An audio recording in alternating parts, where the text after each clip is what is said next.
আষাঢ় মাস, বর্ষার সময়।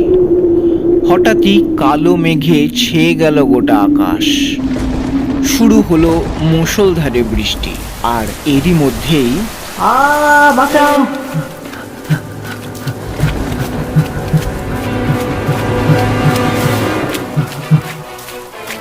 কি কুক্ষণে যে রাস্তায় আসতে গেলাম। পিসি ঠিকই বলেছিল, রাত্রিটা থেকে সকালবেলা বাড়ি আসলে এই বিপদটা দেখতে হতো না। হাই ভগবান, এখন কোনো রকমে বাড়ি ফিরতে পারলে বাঁচি। আরে ওই তো অটো দাঁড়িয়ে আছে। এবার কোনো রকমে বাড়িটা ফিরতে পারলে বাঁচি। দাদা, শিগগির চলুন, পশ্চিম পাড়া যাব, আর এক মুহূর্ত নয়। অটোতে চেপে বসতেই অটোটা ছেড়ে দিল। গ্রামের মেঠো পথ দিয়ে, বাঁশবাগানের মধ্যে দিয়ে অটোটা ছুটে চলেছে। দাদা, যদি কিছু মনে না করেন একটা কথা বলবো। বলে, আপনি কি কোনো বিপদের মধ্যে পড়েছিলেন নাকি? রাস্তায় কোনো চোর ডাকাতে ধরেনি তো? আরে না, কোনো চোর ডাকাত নয়। সে এক অশরীরী আত্মা। কি হয়েছিল কি? তবে বলি শুনুন। রাত তখন 10:30। গঙ্গাপুর স্টেশনে লাস্ট ট্রেনটি ধরার জন্য আমি দাঁড়িয়ে আছি। নির্জন স্টেশন। আমি বাদে আরও 4-5 জন লোক ট্রেন ধরবে বলে দাঁড়িয়ে আছে। দেখতে দেখতে প্ল্যাটফর্মে ট্রেনও ঢুকে গেল।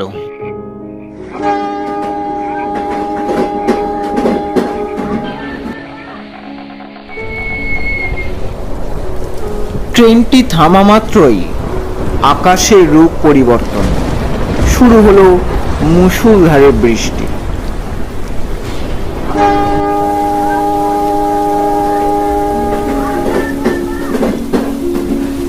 আর এদিকে ট্রেনটিও তার হুইসেল দিয়ে রওনা হলো গঙ্গাপুর স্টেশন থেকে। আমি প্রসেনজিৎ কর্মকার। গঙ্গাপুর আমার পিসির বাড়ি। পিসির মেয়ের অন্নপ্রাশনে গঙ্গাপুরে এসেছিলাম।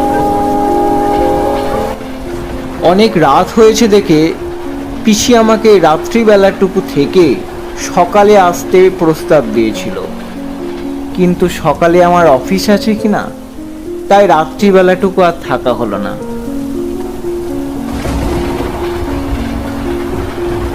বর্ষার শুরুতেই উষ্ণ পৃথিবীটা যেন এক মুহূর্তে শীতল হয়ে গেল।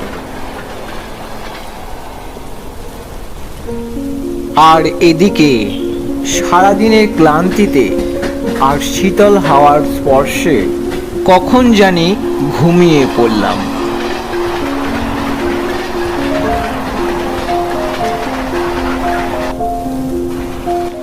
কিছুক্ষণ পর ঘুম ভাঙতেই দেখলাম ট্রেনটি মদনপুর স্টেশনে পৌঁছে গেছে।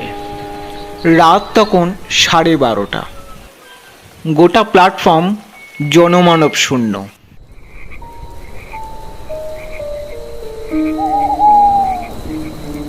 গোটা স্টেশনটায় আমি একা। বাইরে এসে দেখলাম একটা রিক্সা দাঁড়িয়ে আছে। কোনো চালককে দেখতে পেলাম না। বুঝলাম হাঁটা ছাড়া আর কোনো উপায় নেই, তাই বেশি দেরি না করে হাঁটতে শুরু করলাম। আকাশে তখনও বৃষ্টি পড়ছে। গোটা গ্রামের রাস্তা কাদার প্রলেপে ঢাকা। আর এদিকে বর্ষার আধার রাতে চারিদিক অন্ধকার। মাঝে মাঝে ভেসে আসা শিয়াল কুকুরের কাতর আর্তনাদের শব্দ শুনে বুকের ভেতরটা যেন ভয়ে সিঁথিয়ে যাচ্ছে। হঠাৎ জানি না পেছন থেকে কে একজন লাফ দিয়ে পড়ল। আমি তাকিয়ে দেখলাম একটা কালো বেড়াল আমার ঘাড়ের পাশ দিয়ে লাফ দিয়ে ছুটে পালিয়ে গেল।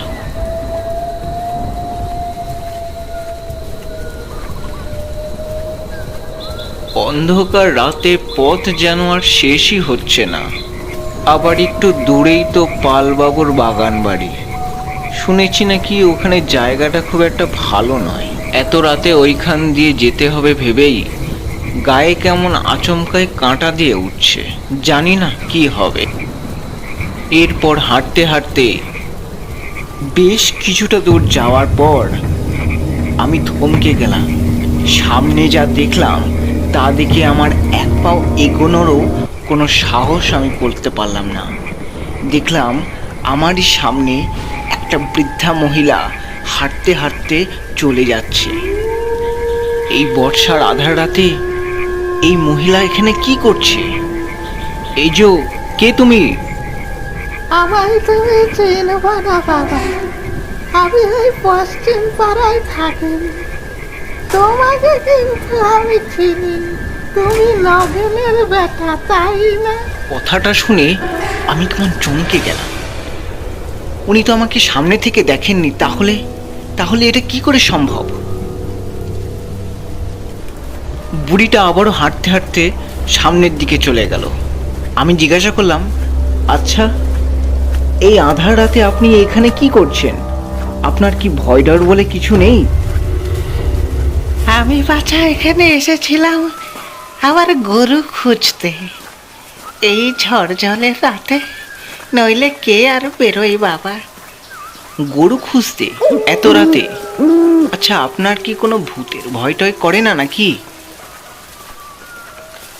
ভূতের আবার ভয়?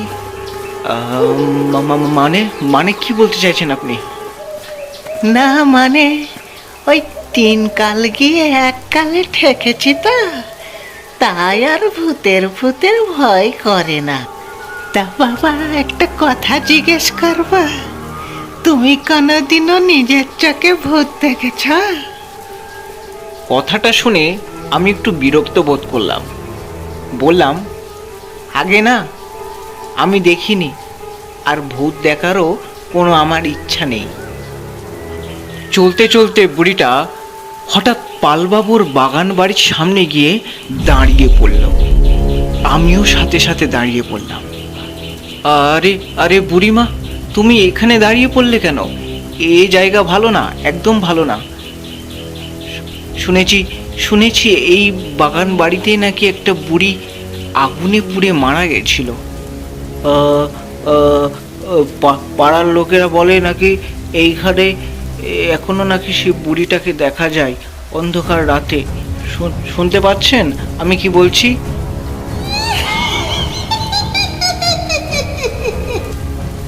হঠাৎ বুড়িটার গলায় এরকম অস্বাভাবিক ভুতুরে হাসি দেখে আমার পিলে যেন চমকে গেল। একটু ভুল হয়ে গেল, আসলে ঘটনাটা আমি বলি শোনো। পালবাবুর একমাত্র বোন ছিল পালবাবুর সকল সম্পত্তির উত্তরাধিকারী, আর এদিকে পালবাবুর ছেলে সেই সম্পত্তির লোভে তার পিসিকে জ্বালিয়ে পুড়িয়ে ছাই করে দিল, আগুন জ্বালিয়ে মেরে দিল তাকে। আর সবাই জানল পিসি নাকি আত্মহত্যা করে মরেছে। কিন্তু এত সব ঘটনা আপনি জানলেন কিভাবে?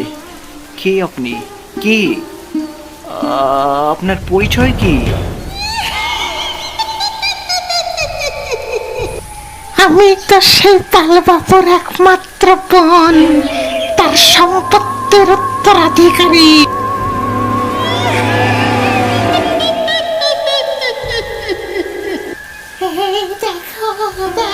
দেখো দেখো সরো।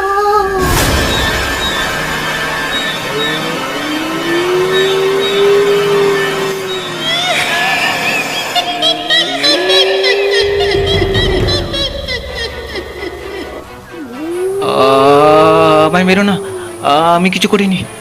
আমায় মেরো না, আমায় যেতে দাও। কেটে দেবো, কখনো না, তোদের কাউকে ছাড়বো না। বাঁচাও!